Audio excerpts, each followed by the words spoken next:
هذه الوحدة الثانية لعملية المتابعة والتقييم تركز بشكل معمق في المفاهيم التي ستساعدك على تصميم برامج أفضل. خذ وقتك في كل شريحة تالية واستخدمها لتوجيه خطتك للمتابعة والتقييم. من الممكن أن تكون المصطلحات المستخدمة في المتابعة والتقييم مرعبة، وغالباً ما يرتبك الآخرون بسبب العديد من المصطلحات المختلفة والمستخدمة في تخطيط المشروع ومتابعته وتقييمه. ويستخدم المانحون المختلفون كلمات مختلفة لوصف الأمور نفسها. الطريقة الأكثر شيوعاً المستخدمة في تصميم البرامج ومتابعتها وتقييمها هي الإطار المنطقي. دعونا نحلل المصطلحات المختلفة ونفهم ما تعنيه كل كلمة حتى نتمكن من رؤية ارتباط كل منها ببعضها البعض. تتمثل أكثر الطرق شيوعاً في تصميم المشروعات ومتابعتها وتقييمها في الإطار المنطقي، ويعرف هذا الإطار أيضاً باسم تخطيط المشروع الموجه نحو الغاية أو تخطيط المشروع الموجه نحو الأهداف. قد يبدو الأمر محيراً في البداية، ولكن يوفر الإطار نهجاً منطقياً لعناصر المشروع خلال التنفيذ. في البداية، العناصر الفردية للمشروع، من الأسفل الأنشطة والمخرجات والنتائج والأثر. لكل من هذه العناصر يجب أن تضع المؤشرات، ما الذي يتم قياسه، التحقق، كيفية قياس المؤشرات، والمخاطر والافتراضات، الأحداث الخارجية التي قد تؤثر على تحقيق كل عنصر. دعونا نحلل المصطلحات المختلفة ونفهم ما تعنيه كل منها حتى نتمكن من رؤية كيفية ارتباط كل منها ببعضها البعض. هنا سنستخدم مثالاً للتدريب: 10 مشاركين على المهارات الريادية وفحص المخرجات والنتائج النهائية. العنصر الأساسي في أي مشروع هو النشاط. قد تتضمن المشاريع أكثر من نشاط واحد للمساهمة في أكثر من نتيجة، وتسمى الأنشطة أيضاً بالتدخلات أو المدخلات. فالأنشطة هي ما تفعله، مثل إقامة تدريب أو تقديم خدمة. مؤشر النشاط هو حدوثه. إذا قمت بتدريب 10 نساء على تطوير مهارات ريادية، فيمكنك التحقق من أن التدريب قد أجري من خلال مطالبة المشاركين بتسجيل الدخول عند حضورهم التدريب. ورقة التسجيل هي الطريقة التي تقيس بها مؤشر حدوث النشاط. من المفيد لكل عنصر من عناصر المشروع الإشارة إلى المخاطر والافتراضات التي قد تؤثر على إنجازات ما يتم رصده أو تقييمه. في هذا المثال يتمثل الخطر في عدم حضور المشاركين للتدريب. الافتراض هو أن 10 مشاركين سيحضرون التدريب. بمجرد أن تقوم بإجراء نشاط، فقد حان الوقت لتحديد المخرج أو المخرجات التي تتوقعها كنتيجة للنشاط. تعرف المخرجات أيضاً بالنتائج المتوقعة أو النتائج متوسطة المدى. المخرجات هي أمور ملموسة سيوفرها المشروع. إذا كنت قد نظمت تدريباً لنقل المهارات أو المعرفة إلى 10 مشاركين، فتتوقع أن تكون النتيجة اكتساب البعض مهارات أو معرفة جديدة. نظراً لأنك لن تحقق نجاحاً بنسبة 100%، فقد تقرر أن اكتساب 8 مشاركين لمهارات أو معرفة جديدة هي نتيجة قابلة للتحقيق. حقيقة أن هؤلاء المشاركين ال8 اكتسبوا مهارات جديدة هي مؤشركم على أن النتيجة قد تحققت. كيف تقيس أو تتحقق من اكتساب المشاركين للمهارات أو للمعرفة الجديدة؟ أسهل طريقة لقياس هذا المؤشر هي أن تسأل المشاركين. يمكنك توزيع استبيان على المشاركين أو مقابلتهم لتطلب منهم معرفة المعلومات الجديدة التي اكتسبوها نتيجة للتدريب. ما هي المخاطر والافتراضات التي قد تؤثر على اكتساب المشاركين لمهارات أو معرفة جديدة؟ أحد المخاطر هو عدم وضوح المدرب بما فيه الكفاية لنقل المعرفة. هناك خطر آخر يتمثل في أن بيئة التدريب لم تكن مناسبة للتعلم. فهل كان الجو حاراً جداً ونام المشاركون أثناء التدريب؟ الافتراض هو أن المشاركين أذكياء بما فيه الكفاية، أو أنهم مهتمون بما فيه الكفاية لاستيعاب معلومات التدريب. إذا كنت تقيم تدريباً يستهدف النساء لتعلمهن مهارات لتنظيم المشاريع، ومن ثم أبدت المشاركات عدم اهتمامهن بتنظيم مشاريع، فقد افترضت بشكل غير صحيح أن المشاركات مهتمات بموضوع التدريب. بمجرد حصول المشاركين على مهارات ومعرفة جديدة، ما الذي تتوقع منهم أن يفعلوه بهذه المعرفة؟ ما يفعلونه وكيف سيستخدمون هذه المعرفة هو نتيجة المشروع.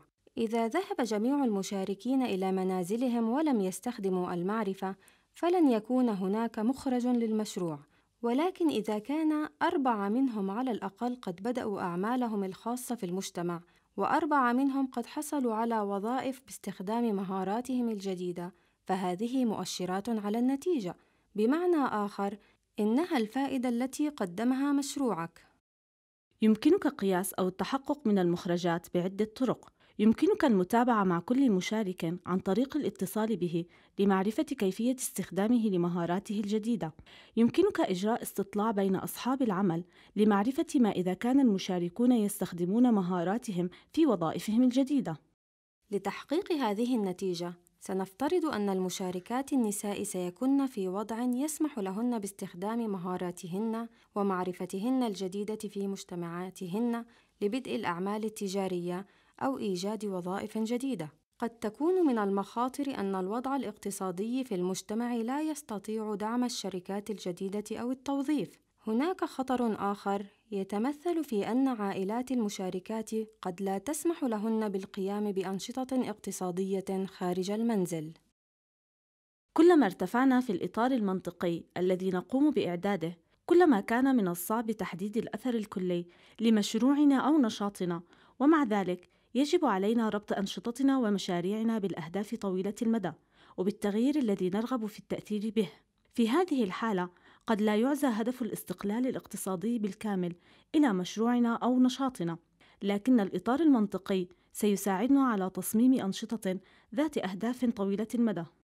من خلال اختيار أهداف ذكية قابلة للقياس باستخدام مؤشرات واقعية، يمكننا أن نثبت مساهمة مشروعنا في تحقيق هدف أكبر، وسيكون للمشروع أثر على هذا الهدف. استخدام الإطار المنطقي من الممكن أن يساعدك في فهم كيفية ارتباط العناصر المختلفة للمشروع ببعضها البعض. إنه بالفعل إطار منطقي إذا قمت بمعالجة كل مربع لوحده بشكل منطقي.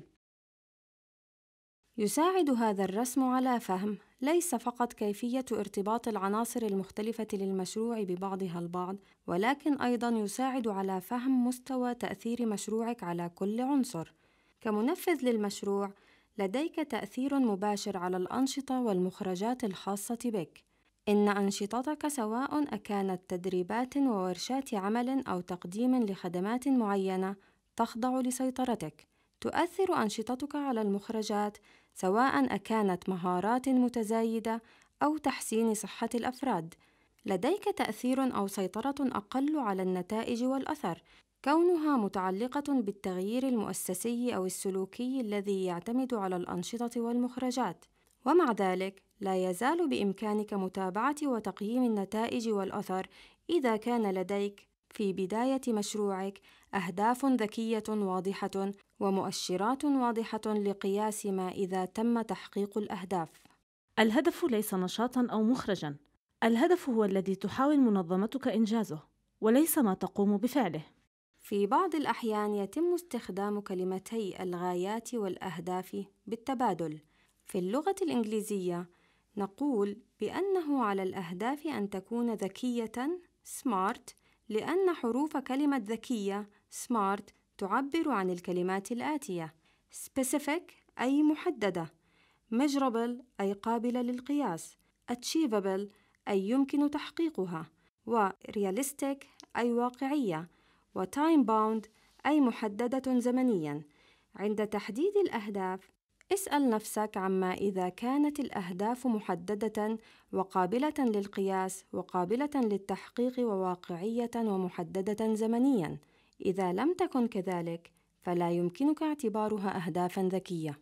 المؤشرات ليست في حد ذاتها التغيير. المؤشرات هي معلومات تعطي دليلاً على التغيير، وكما رأينا من الإطار المنطقي، يمكن أن تكون المؤشرات بسيطة مثل عدد المشاركين الذين يحضرون تدريباً، أو ممكن أن تكون المؤشرات معقدة مثل انخفاض معدلات الفقر. فأي ما ستختاره كمؤشرات لخطة المتابعة والتقييم الخاصة بك، عليك أن تكون محدداً حول الطريقة التي ستقوم بقياس المؤشر بها. عند تحديد المؤشرات التي ستستخدمها، من المفيد طرح هذه الأسئلة: من أين ستجمع المعلومات؟ هل ستكون موثوقة ودقيقة؟ ما هي الموارد اللازمة لجمع المؤشرات؟ هل لديك القدرة على جمع المعلومات؟ هل تحتاج إلى معلومات أساسية؟ أي معلومات عن الوضع الحالي؟ هل سيخبرك المؤشر بشيء لم تكن تعرفه من قبل؟ بمجرد تحديد المؤشرات التي ستحتاج إليها لتقديم دليل للتغيير، هناك العديد من الأدوات المختلفة التي يمكنك استخدامها لجمع المعلومات. لا تكلف أي من هذه الأدوات الكثير، لكنك ستحتاج إلى تخصيص متطوعين أو موظفين لجمع المعلومات. باستطاعة الاستطلاعات الخاصة بالمشاركين في المشروع أو أصحاب المصلحة تقديم معلومات حول نتائج الأنشطة ومدى نتائج المخرجات في تحقيق أهدافك، وبالمثل يمكن للمقابلات مع المشاركين أو أصحاب المصلحة تقديم معلومات مفيدة. تعتبر مراقبات فريقك أدوات مشروعة لجمع المعلومات، إذا كان من الممكن دعم المراقبة بالأدلة والتحقق منها.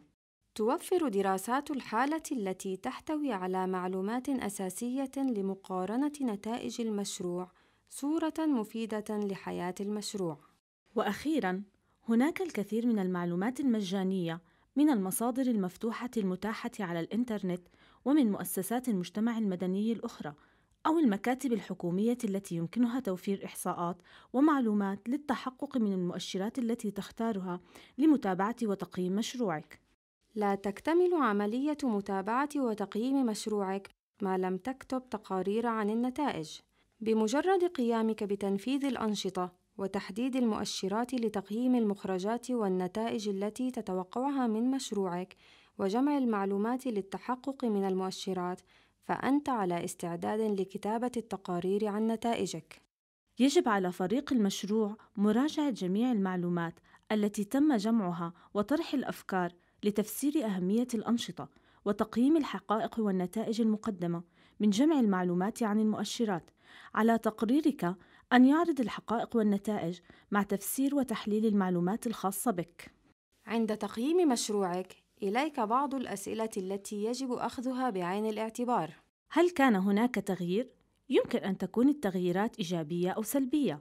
في بعض الحالات قد يكون من المفيد ملاحظة التغييرات التي لم تحدث ولكن كان ينبغي توقعها. ما مدى أهمية التغيير؟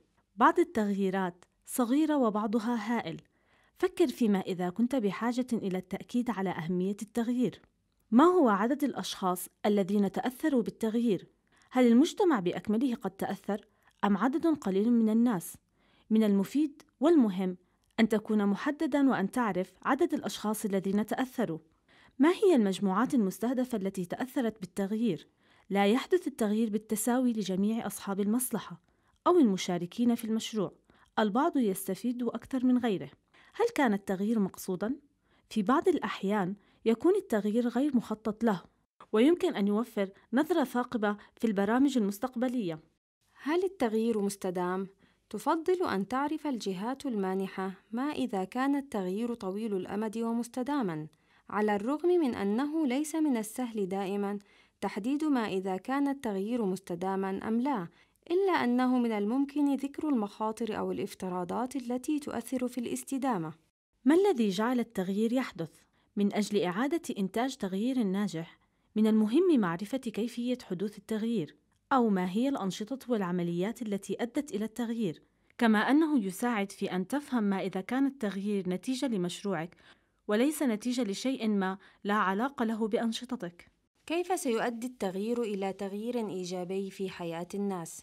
في بعض الأحيان لا يفهم البعض أهمية التغيير.